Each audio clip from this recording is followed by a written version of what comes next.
Welcome, everybody, to Hope for Our Times. And listen, I have a very special guest. She has been such a blessing to me for a long time. And I know to most of you out there, you already know her. She doesn't need an introduction, but I'm going to give her one anyways. Jan Markell is joining me today. She's a founder and a renowned host of Understanding the Times, began her ministry in the Messianic movement and established Olive Tree Ministries in 1982. Her weekly program is broadcast on over 1,000 stations across the U.S. and is also accessible from her ministry's website, olivetreeviews.org. Jan, thank you for joining me. Tom, thank you for having me. This is outstanding. I know you're super busy, and to be able to take time out with me, I mean, what a blessing for me. You have a new book that was just released. I want to ask you about that. You have an article that I picked up. It's been everywhere now, and I want to get into that because that article, Jan, what is it? God's Intervention and the Sprint Towards the Antichrist, Top 10 Bible Prophecy Stories of 2024. I mean, that's a lot. Yeah. Well, I mean, I just see the world cheering for the Antichrist. I mean, I think that's kind of obvious. I mean, I think the biggest tip-off, Tom, was Kamala Harris when somebody in the audience cried, Jesus is Lord, Christ is King. And then, I mean, there was a meltdown. Really? Is that so offensive? Here at the end of 2024, we can't say Jesus is Lord without really being mocked and scoffed. Well, why are we surprised? But anyway, that was a terrible, terrible offense. And I just was reminded that, the world's not cheering for Jesus Christ. They're cheering for the Antichrist. Oh, absolutely. As you look at everything that's going on, can I ask you this? The Kamala Harris, that whole thing, I mean, Jesus doesn't belong here. I mean, I'm going, well, yeah. And neither do you, but that's another story. But let me ask you this. What do you think was the most surprising or impactful story for you this year? And how does it fit into the larger biblical narrative of end times? Well, I think the rush to the one world system, just where is that going? We have the globalists who signed their pact for the future in September. I think they thought they were on their way to one world government. And then we have, somebody come along, by the name of Donald Trump, and not to promote him here necessarily. And then you've got Yuval Noah Harari saying of Trump. Now remember, moments ago, I just said they came up with their pact for the future at the UN in September. And then Harari comes out and says, with the election of Donald Trump, this is a death blow to the global order. Well, which is it? Is it on the future? Is it on the horizon? This pact for the future, one world government, or did Donald Trump? Tom, that nothing stops the rush to Revelation 13. Nothing. Donald Trump doesn't stop it. Nothing stops God's plan of the ages. But I think you've got some globalists who are shaking their head. Oh, I would think they are. And absolutely, I can't imagine any of them just laid down their weapons of whatever they use for their global kingdom and said, well, it's all over. Let's just go home. There's no way that they would do that. No, but I think that's a stunning story that came out of this current year, 2024. I think many think there's a death blow now to the globalist agenda, but don't be fooled, folks. It's racing towards the finish line. There's no way that they've held that death blow. It is definitely racing towards the finish line. Yeah. With this, let me ask you a few questions based on your article. In it, you commented on Kamala Harris. That was the first point. When you come to the second one, announcing the Antichrist, the soon arrival of Antichrist was pre-announced at the Summer Olympics. He even rode on his predicted white horse. How do I know? Because of the debauchery of the entire event. God, Jesus, and Christians were denigrated. Jesus was portrayed by an obese homosexual at the Last Supper. Around the world, Christians rightfully changed the channel, but the globalists were bold to stage this event. So your first point was cheering for the Antichrist, Kamala Harris. Second one, announcing the Antichrist. It's like being proclaimed to the world. we have a new leader for you. Well, he even rode on the white horse, and that was the opening ceremony of the Olympics. I've never seen anything, and I mean, I didn't watch it live, and I think most Christians turned the channel. But watching the images post event, I'm left without words with what I saw, and particularly that opening ceremony. Not to forget to mention the Last Supper and the mocking of Jesus Christ in that Last Supper parody. But my point is, I think they opened this Olympic ceremony, the rider on the white horse. I think in their minds that was announcing their man with a plan, their Mr. Fix-It. They were announcing the arrival. Now, obviously, we don't know who he is. Maybe he's hiding somewhere, but I just believe he's waiting in the wings right now. And I think that they were cheering for him during the Olympics. And I think that's why that Olympics was such a debacle, an embarrassing debacle. And then they went on to mock everything you and I believe in. Oh, yeah, it was absolutely awful. Okay, your new book, When Jesus Returns, Living in the Expectation of the End Times, just came out. I have my own copy. I'm excited about that. Thank you. But in your book, you mentioned the increase of global unrest and societal events. How can understanding Bible prophecy help us navigate these turbulent times?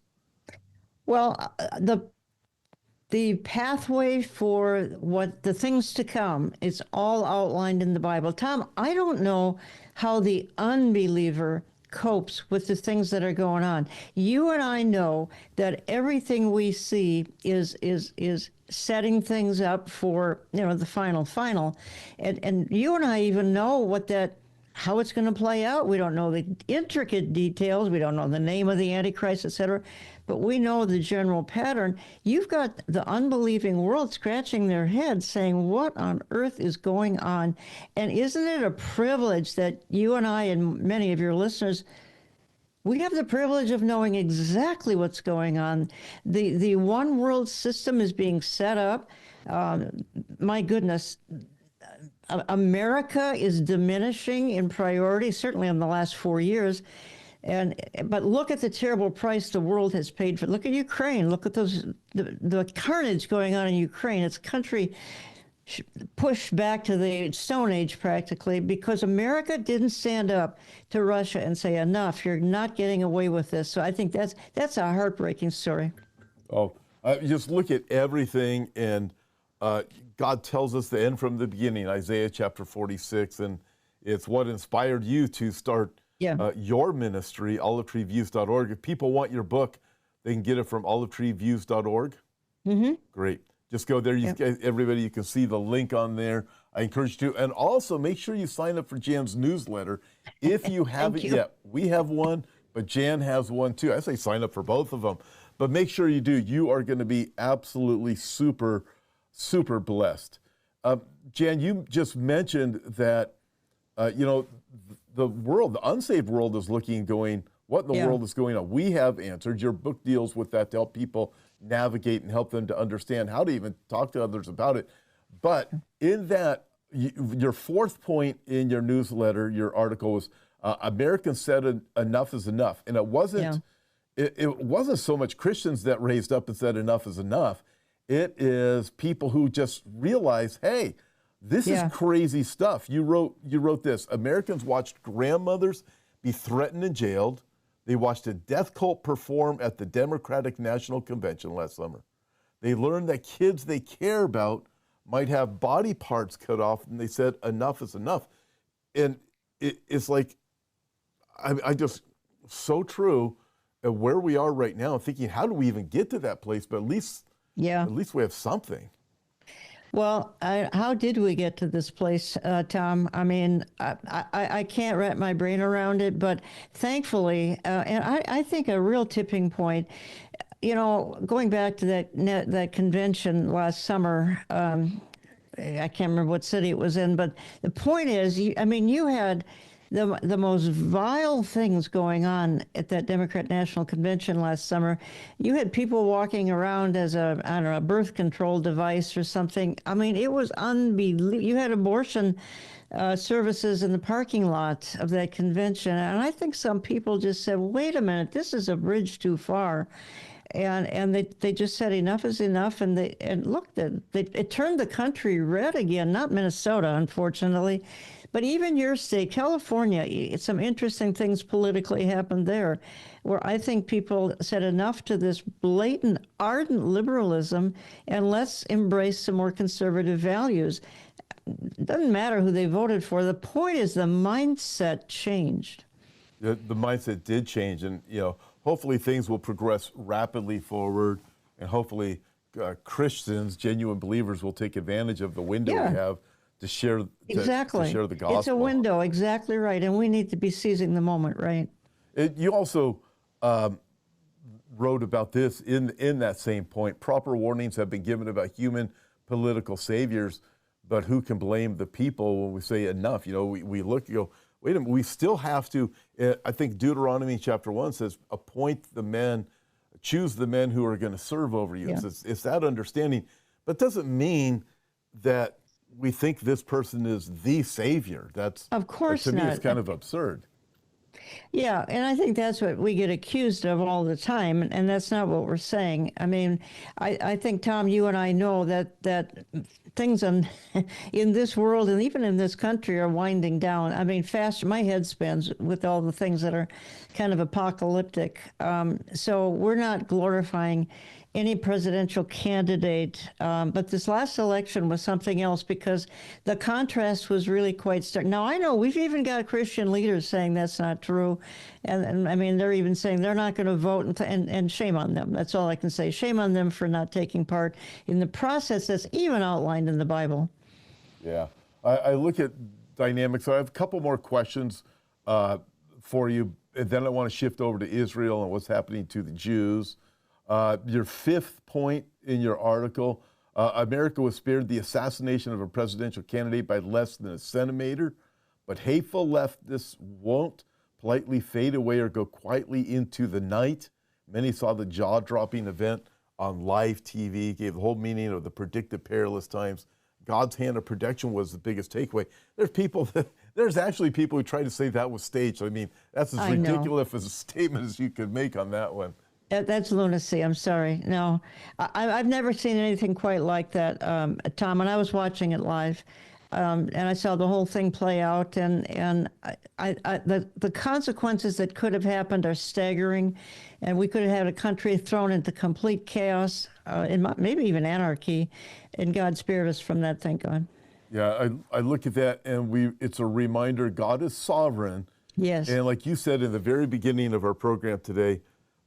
Listen, the prophetic clock is moving forward. There's nothing that's happening that's causing God to not move his prophetic clock forward. While you're talking about that with Revelation chapter 13, this global system will be here. The mark of the beast will be here.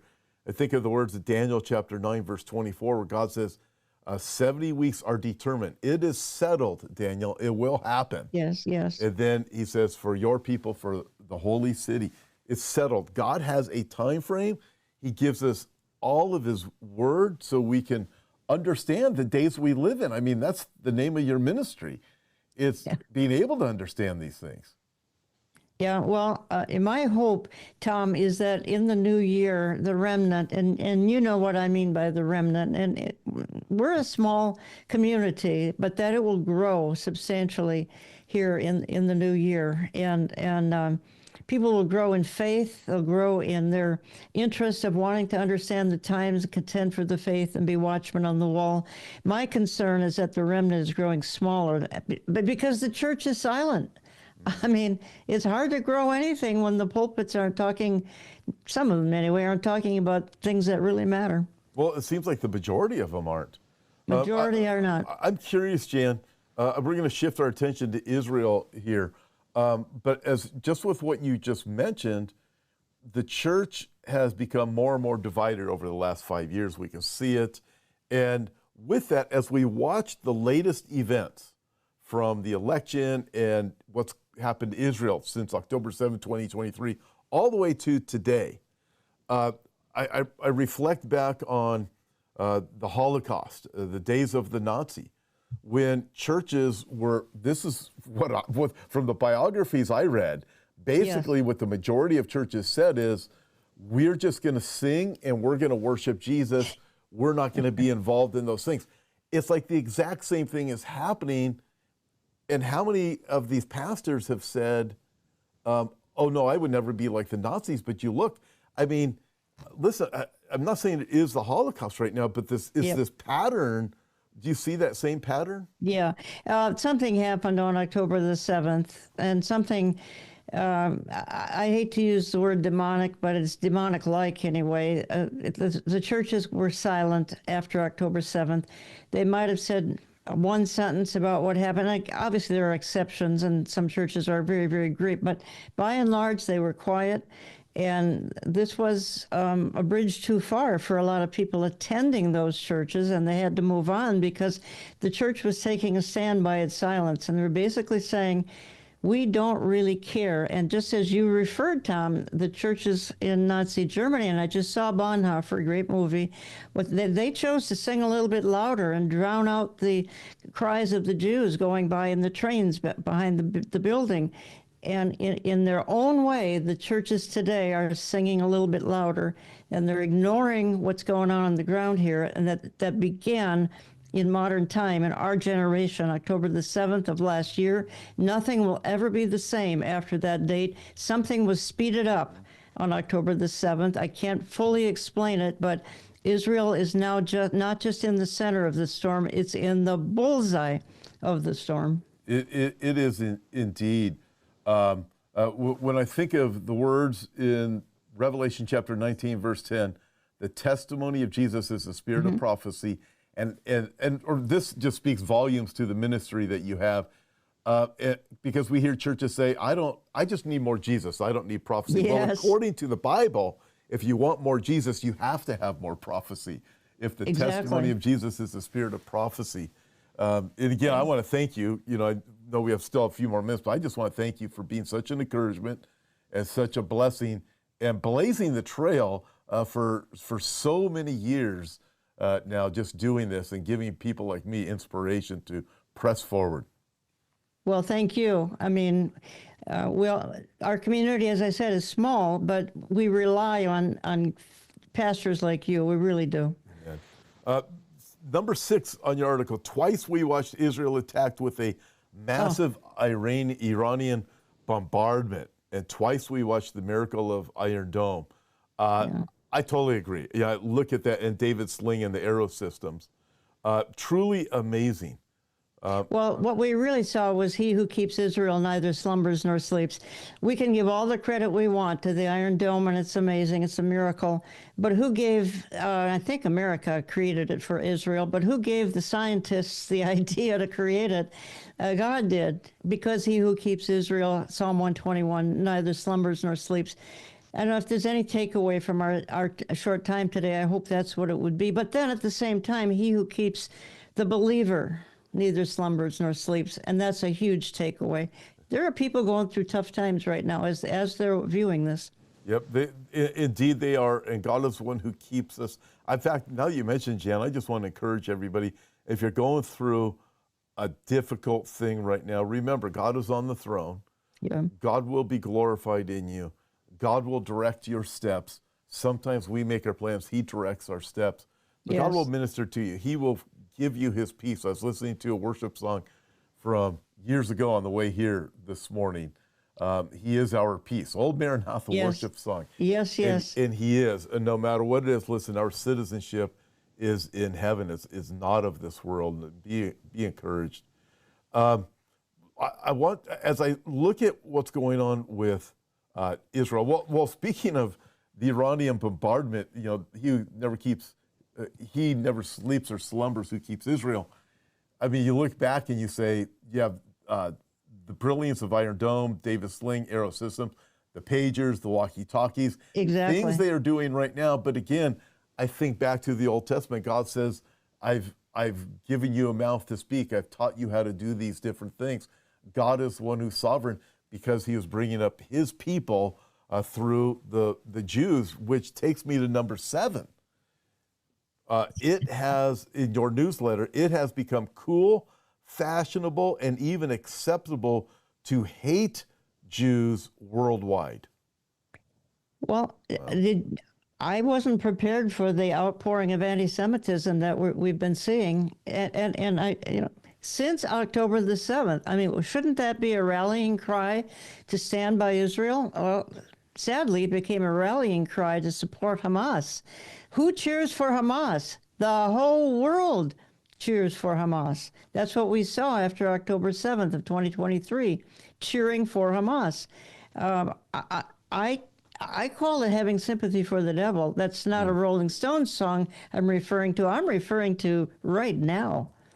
Yeah, and so with that, with the Jews, for all of your viewers, because a lot of people, they might be new to Bible prophecy, or even if they've been studying Bible prophecy for a long time, following you for a long time, it's still kind of challenging for them to realize why does this happen to the Jews?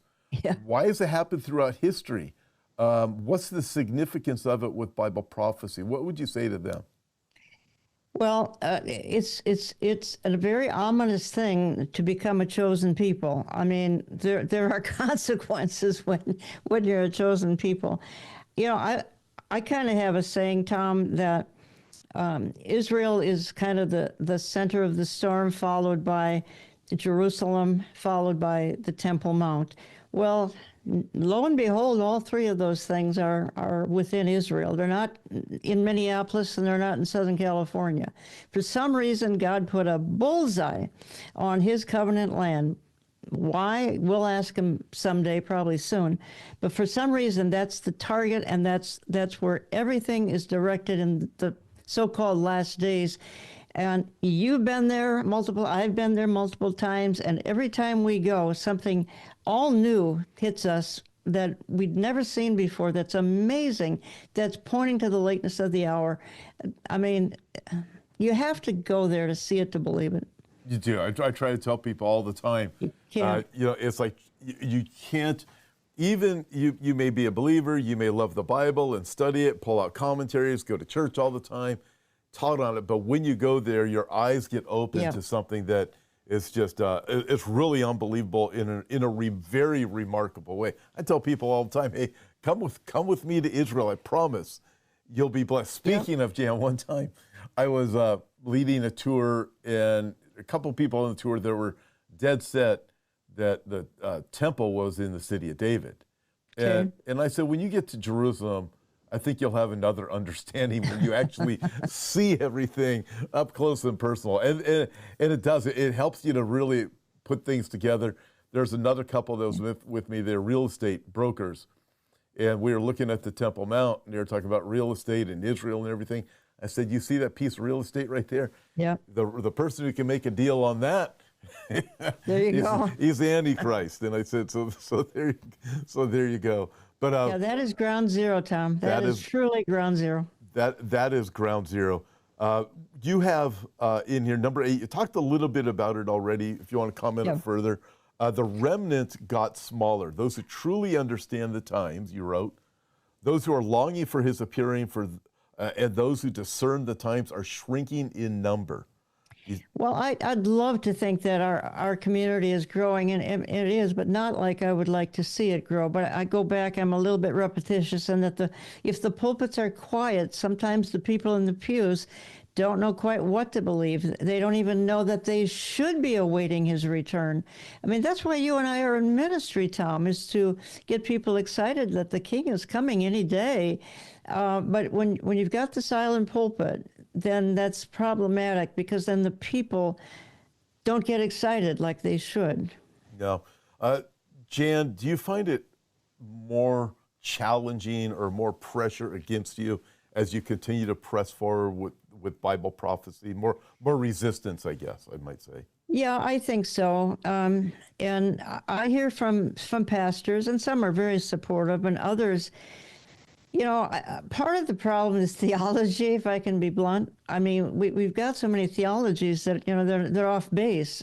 Most of the church believes in what's known as amillennialism, that we're in the millennium right now. Really? Who knew? I didn't see a lion and a lamb lying together, but that's what they believe. Most believe replacement theology. The church is Israel. Some believe in preterism, that all that we're talking about took place in 70 AD. So we are in a battle with theology every minute of every day, and that's coming from the church and the seminaries. Seminaries and churches are leading people astray, and that's why I believe our community is growing smaller, not larger. I do. I agree. I'm hoping that some pastors will open up their doors a little bit more to these things, but I'm definitely experiencing that same thing. Number 9, you wrote, the world has sympathy for the devil. You alluded to this a little bit already. As you said, Hamas is cheered and celebrated. Well, do people even remember the hostages? The hostages have disappeared from sight. There's still dozens of them in the tunnels underneath Gaza. And that's no accident. I think by our American media and our current presidential administration, because they wouldn't even bring up the American hostages that were there. I think they didn't want it to be. I mean, you know, we look at the dynamics of the world seems to have sympathy for the devil. Going back to your earlier point about the Olympics, and you're going, what in the world? Everything that comes out of Hollywood, just all these things, they're all going one direction. Well, he's the prince and power of the air. There's no question about that. And that doesn't mean we shouldn't try to come against all of this with what we're doing, Tom. But it just would help if we had a little more cooperation. You know, again, go back to seminaries and the pulpits. If they're going to be quiet, the people are confused, and the people don't know up from down. Number 10 is creation keeps groaning more than ever. And you reference Romans chapter 8, verse 22, suggests that this will happen with more intensity as we get closer to Christ's return. What are your thoughts on this? Yeah, well, Romans 8:22, and there it just simply says that creation, in other words, the terrible hurricanes and all the so-called natural disasters, that they're going to increase the closer we get to the rapture. My goodness, we have to be at the door of the rapture if that is the case. How do you look at the southeast part of America, and that's one segment, it's all over the world where that's going on, and not realize that indeed creation is groaning as Romans 8, but I believe that's a herald of his return, and I believe that's what the Bible says. I'm going to believe it. As we get nearer to Christ's return, some of these things will accelerate. Jan, as we began the program today, talked about, again, I know we talked about a couple times, but God's timing, everything is going to happen according to God's timing. Does it seem to you that a lot of people are just like, oh, we got more time now. We don't really, okay, I'm not worried about Jesus coming back right now. We got more time. We've just been bought some time. Do you sense that? Yeah, and you know, maybe that's the downside of the election, is that I think a lot of people are relaxing again and thinking, well, we don't have a lot to, we've got a more conservative administration and they're going to stand up on the world stage, but that's a false assurance, because I don't believe that's what God wants us to have in mind. He wants us to be looking up and expecting him at any minute. I am awaiting his return. I don't care who's in Washington. I'm awaiting his return. Amen. Yeah, we look to Jesus Christ. I want to go back to your book here in a second and ask you something on there. But I also want to encourage everybody, again, subscribe to Jan's newsletters. You are going to be absolutely blessed. Make sure you go there. Thank you, Tom. You can see the links. You can see how to connect with her. If you don't already, I know many of you already do. But Jan is such an inspiration. And Jan, I'm going to throw this out there. So I do I think you know, it's a New Year's Eve prophecy update every year. Yes. I have one coming up this year at Calvary Chapel of the Harbor in Huntington Beach. I'm excited about with Joe Pettick. I think Lee Brainerd's joining me too. Great. Yeah, it's going to be good. But you know what I do? I've been doing this for years. I take, because you've been I probably shouldn't confess this, but I'm going to. So you publish your newsletter. You've been doing this for years, the top 10 stories. It's something to that effect. I've taken those top 10 stories and I've said, hey, these are great. This is such a great format because you're trying to engage the people. But I want you to know, I always give you credit. I always say Jan Markell has a letter. And then we go for it from there because there's so much that people need to know. And again, God tells us to end from the beginning, Isaiah chapter 46. Why? So we would know. Yeah, well, but I loved your update last January 1st. It was tremendous. So I'm looking forward to this year. Yeah, I think it's going to be really good. Okay, when Jesus returns, living in the end times. You have your foreword by Amir Tsarfati. This is just great. Hidden in plain view, the New World Order. Jeff Kinley has a chapter, The Primacy of Jesus Christ in Revelation. Yep. Michelle Bachman, Mark Hitchcock, Our Blessed Hope, The Rapture of the Church. You have Jack Hibbs, Ed Hindson. How did you get him? The late Ed Hindson. Because all of these folks have spoken at my conference here in the Twin Cities. And Ed was with me in 2013. This is great. Erwin Lutzer, 1 minute after you die. I look at all these different topics that are in here. So this is a warning about things, but it's also a wake-up call, and it's a preparation. It's a great tool to get to somebody who doesn't know the Lord. Just say, hey, here's something you might want to read. Well, I hope so.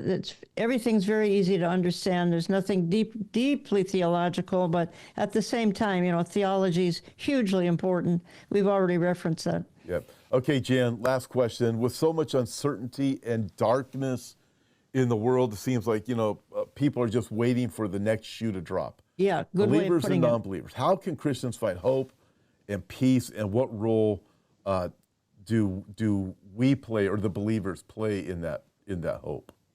Well, I hope that we're encouraging one another, Tom. That's Hebrews 10:25, and that's really a commandment. And that means we think a whole lot less about ourselves and we start focusing on others. First of all, share the plan of salvation with those who don't know it. But, I think if people would just consciously think to encourage one or two people every day, tell them something that would make their day, because everyone needs that kind of encouragement right now. We are being beaten down, so to speak, emotionally speaking anyway. So let's keep that Hebrews 10:25 in mind and be encouragers. Focus less on ourselves and more on others, and always look up. If you don't look up, you're going to be discouraged and defeated. No kidding. If that's like Peter when he's walking on the water, when he took his eyes off of Jesus, he started to sink. Keep your eyes fixed on Christ, and you'll do good. Everybody, listen again, I want to remind you can connect with Jan, olivetreeviews.org, subscribe to her newsletter. Also, you can get her book. She has it at olivetreeviews.org. You can go over to her website and get it there. You're going to be encouraged. You're also going to want to give it to a friend. So I would say go for it. And Jan, thank you so much for joining me today, taking time out of that super cold weather back there. Yep. And, thank you, Tom. Thank you for having me. Thank you. You really are such a blessing. God bless you, everybody. Thank you for joining us today.